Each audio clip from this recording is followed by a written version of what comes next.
Good morning, everyone. So had an interesting conversation with one of our clients talking about their CERB payments and whether or not they would get audited. And the answer is yes. I would bet that most people are going to get audited for their CERB payments. It's not a matter of if, it's a matter of when. Okay, when the government hands out $71 billion worth of support payments, they're not just going to let everybody keep the money without being reviewed in some aspect. With technology these days, I mean, it's so easy to go after people's financial records and whatnot.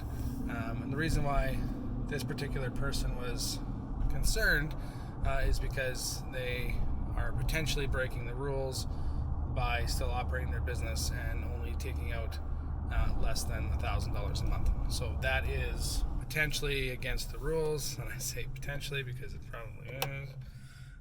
And before in earlier videos we talked about CERB and how if your company was making money and you are your company and you were just choosing to take less money out of your company in order to collect CERB, that was not a sufficient way to qualify for CERB. Okay, to qualify for CERB, you had to be affected by COVID. Your work had to be affected by COVID. Your company makes less than $1,000 in that 4-week period, which means you make less than $1,000 in that 4-week period, and then you qualify. So hopefully, when the actual when his books actually get done, that he's actually not making that much money.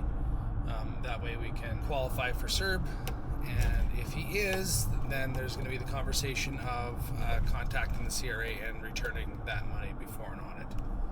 And the reason why you do that is to avoid any penalties and interest that you may incur after being audited.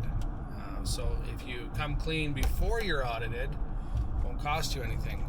If you come clean after you're audited, which basically means you didn't come clean, then you're going to be stuck with penalties and interest, and rightfully so for not following the rules. So I hope that helps. I hope that changes the mind of some people that may be collecting this CERB money when they shouldn't be. Take care of yourself, take care of your family, and take care of your friends, and be well.